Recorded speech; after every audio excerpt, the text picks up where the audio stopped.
Persuasion by Jane Austen. By Bob Neufeld. Sir Walter Elliot, read by Algy Pugg. Lady Russell, read by Libby Gaughan. Mr. Shepherd, read by Todd. Mrs. Clay, read by Michelle Eaton. Sir Basil, read by Richard Friday. Anne Elliot, read by Elizabeth Barr. Mary Musgrove, read by Amanda Friday. Elizabeth Elliot, read by Eden Ray Hedrick. Mr. Musgrove, read by Todd. Mrs. Musgrove, read by Maria Casper. Charles Musgrove, read by Jessa Mills. Henrietta, read by Tricia G. Louisa Musgrove, read by Charlotte Duckett. Captain Frederick Wentworth, read by Max Schörlinge.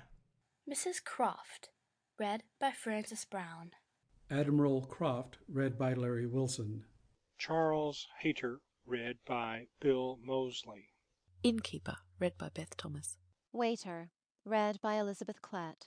Captain Harville, read by M.B. Mrs. Harville, read by Sarah Parshall.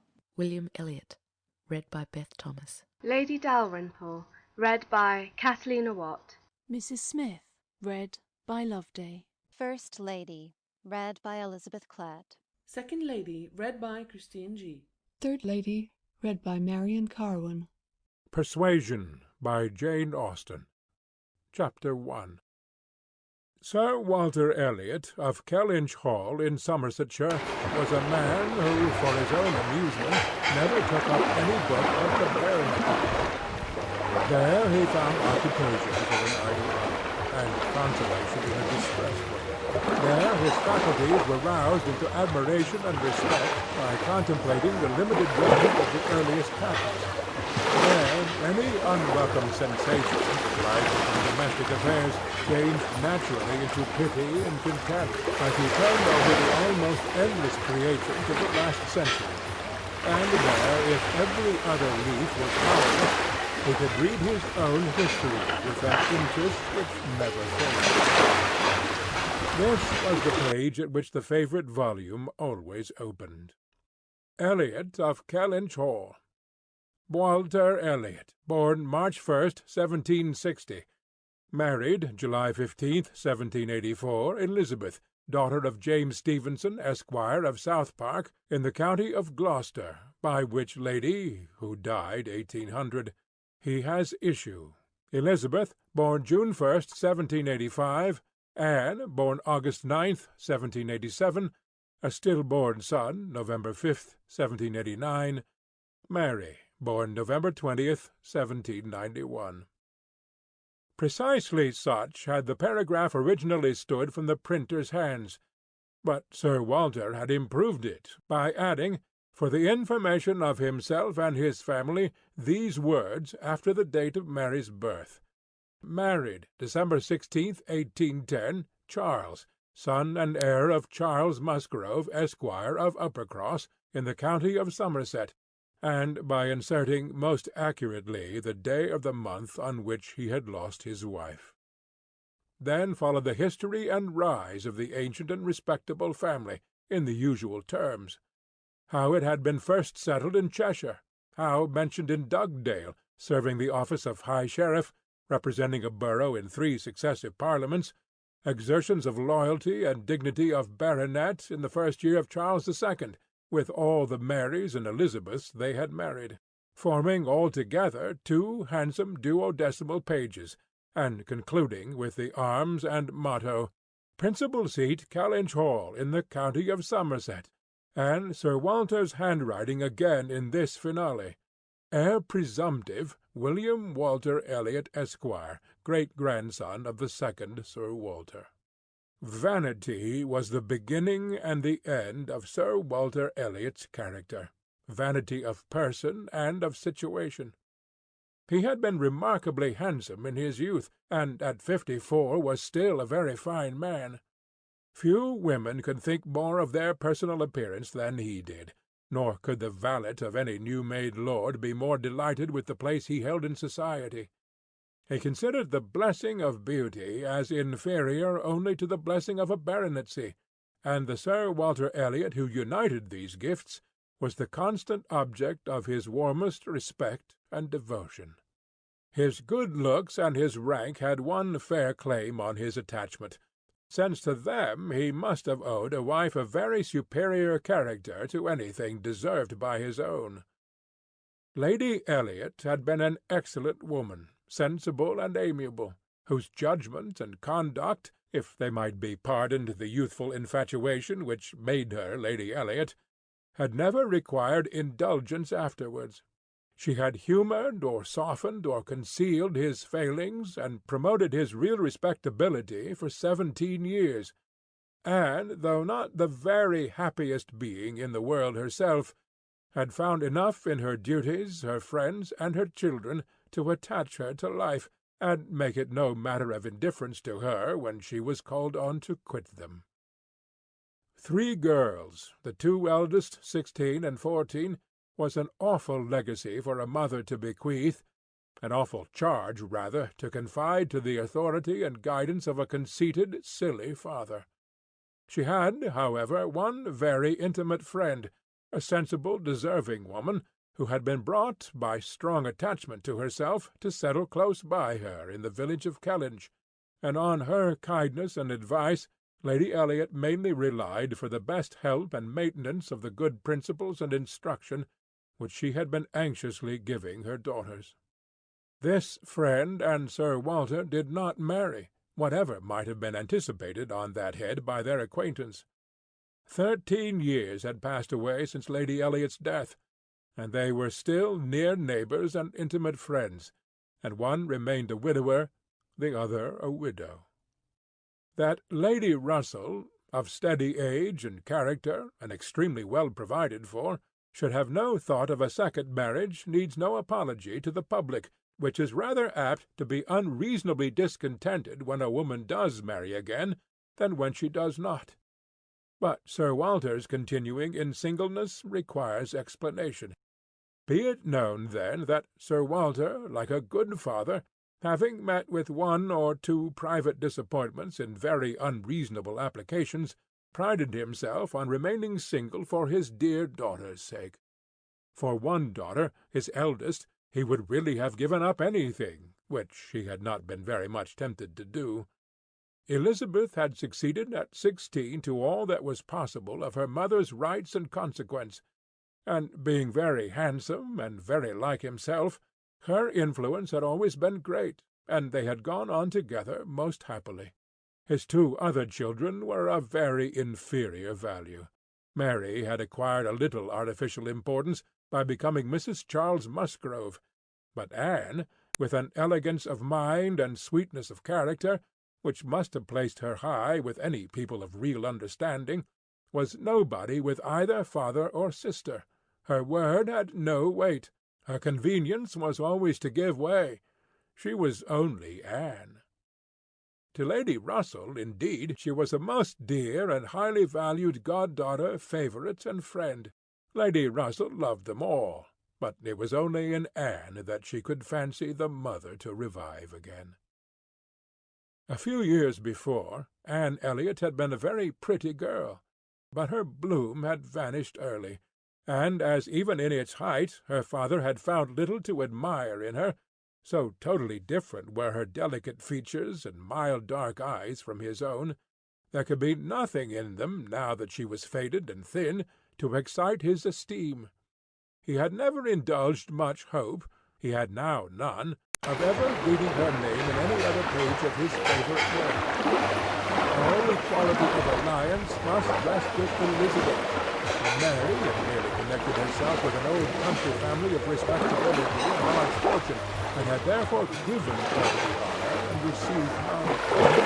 Elizabeth would, one day or other, marry soon. It sometimes happens that a woman is handsomer at 29 than she was 10 years before, and, generally speaking, if there has been neither ill health nor anxiety, it is a time of life at which scarcely any charm is lost. It was so with Elizabeth, still the same handsome Miss Elliot she had begun to be 13 years ago, and so Walter might be excused, therefore, in forgetting her age, or at least be deemed only half a fool for thinking himself and Elizabeth as blooming as ever. amidst the rest of the good looks of everybody else, for he could plainly see how old all the rest of his family and acquaintance looked old. Anne happy, Mary coarse, every face of the neighborhood blushing, and the rapid increase of the crow's foot about Lady Russell's fences had long been a disgrace.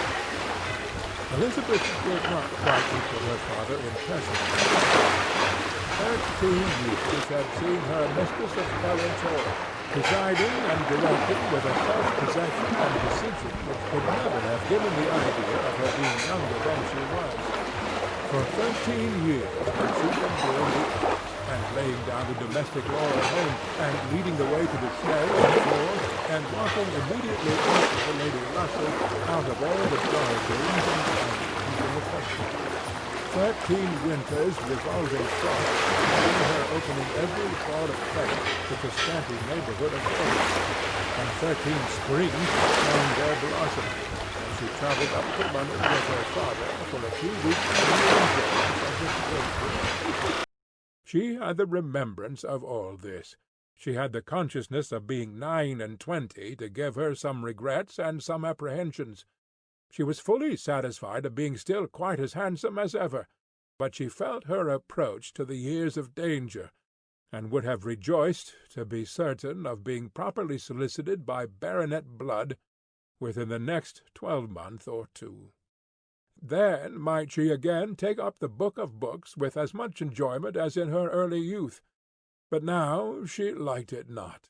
Always to be presented with the date of her own birth, and see no marriage follow but that of a youngest sister, made the book an evil, and more than once, when her father had left it open on the table near her, had she closed it with averted eyes and pushed it away.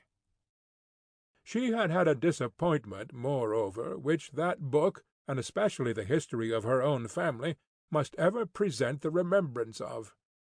The heir presumptive, the very William Walter Elliot, Esquire, whose rights had been so generously supported by her father, had disappointed her. She had, while a very young girl, as soon as she had known him to be, in the event of her having no brother, the future baronet, meant to marry him, and her father had always meant that she should. He had not been known to them as a boy, but soon after Lady Elliot's death Sir Walter had sought the acquaintance, and though his overtures had not been met with any warmth, he had persevered in seeking it, making allowance for the modest drawing back of youth, and in one of their spring excursions to London, when Elizabeth was in her first bloom, Mr. Elliot had been forced into the introduction. He was at that time a very young man, just engaged in the study of the law, and Elizabeth found him extremely agreeable, and every plan in his favour was confirmed. He was invited to Kellynch Hall. He was talked of and expected all the rest of the year, but he never came. The following spring he was seen again in town, found equally agreeable, again encouraged, invited, and expected, and again he did not come, and the next tidings were that he was married. Instead of pushing his fortune in the line marked out for the heir of the house of Elliot, he had purchased independence by uniting himself to a rich woman of inferior birth. Sir Walter has resented it. As the head of the house, he felt that he ought to have been consulted, especially after taking the young man so publicly by the hand. "For they must have been seen together," he observed, "once at Tattersall's and twice in the lobby of the House of Commons." His disapprobation was expressed, but apparently very little regarded. Mr. Elliot had attempted no apology, and showed himself as unsolicitous of being longer noticed by the family as Sir Walter considered him unworthy of it. All acquaintance between them had ceased. This very awkward history of Mr. Elliot was still, after an interval of several years, felt with anger by Elizabeth, who had liked the man for himself, and still more for being her father's heir, and whose strong family pride could see only in him a proper match for Sir Walter Elliot's eldest daughter. There was not a baronet from A to Z whom her feelings could have so willingly acknowledged as an equal, yet so miserable that he conducted himself, that though she was at this present time, summer of 1814, wearing black ribbons for his wife, he could not admit him to be worth keeping. The disgrace of his first marriage might, perhaps, as there was no reason to suppose it affected his offspring, have been got over, had he not done worse. But he had, as by the customary intervention of kind friends that had been informed, spoken most disrespectfully of them all, most slightingly and contemptuously of the very family he belonged to, and the honours which were hereafter to be his own. This could not be. Such were Elizabeth Elliot's sentiments and sensations, such the cares to alloy, the agitations to vary, the sameness and the elegance, the prosperity and the nothingness of her scene of life. Such were the feelings to give interest to a long, uneventful residence in one country circle, to fill the vacancies which there were no talents of utility abroad, no talents or accomplishments for home occupied. But now another occupation and solicitude of mind was beginning to be added to her. Her father was growing distressed for company. She knew that when he now took up the baronetage, it was to drive the heavy bills of his tradespeople and the unwelcome hints of Mr. Shepherd, his agent, from his thoughts. The Kellynch property was good, but not equal to Sir Walter's apprehension of the state required in its possession. While Lady Elliot lived, there had been method, moderation, and economy, which had just kept him within his limits. But with her had died all such right-mindedness, and from that period he had been constantly exceeding her. It had not been possible for him to spend less. He had done nothing but what Sir Walter Elliot was imperiously called on to do.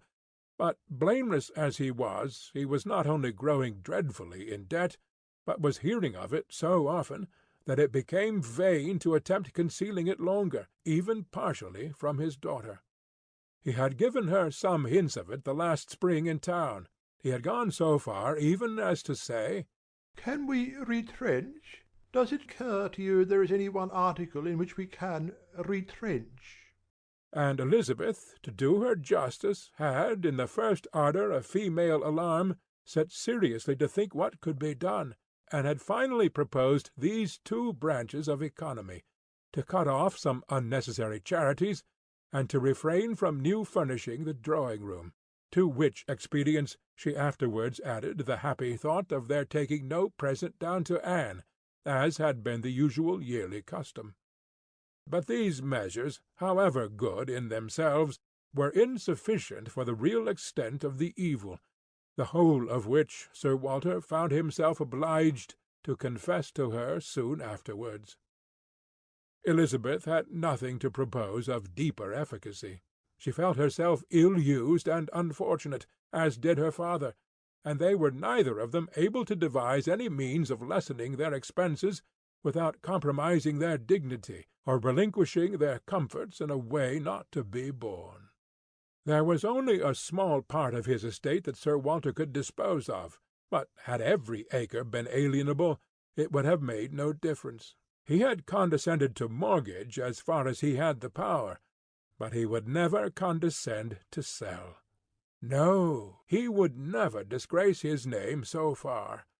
The Kellynch estate should be transmitted whole and entire, as he had received it. Their two confidential friends, Mr. Shepherd, who lived in the neighbouring market-town, and Lady Russell, were called to advise them, and both father and daughter seemed to expect that something should be struck out by one or the other to remove their embarrassments and reduce their expenditure, without involving the loss of any indulgence of taste or pride. End of Chapter 1 of Persuasion, by Jane Austen.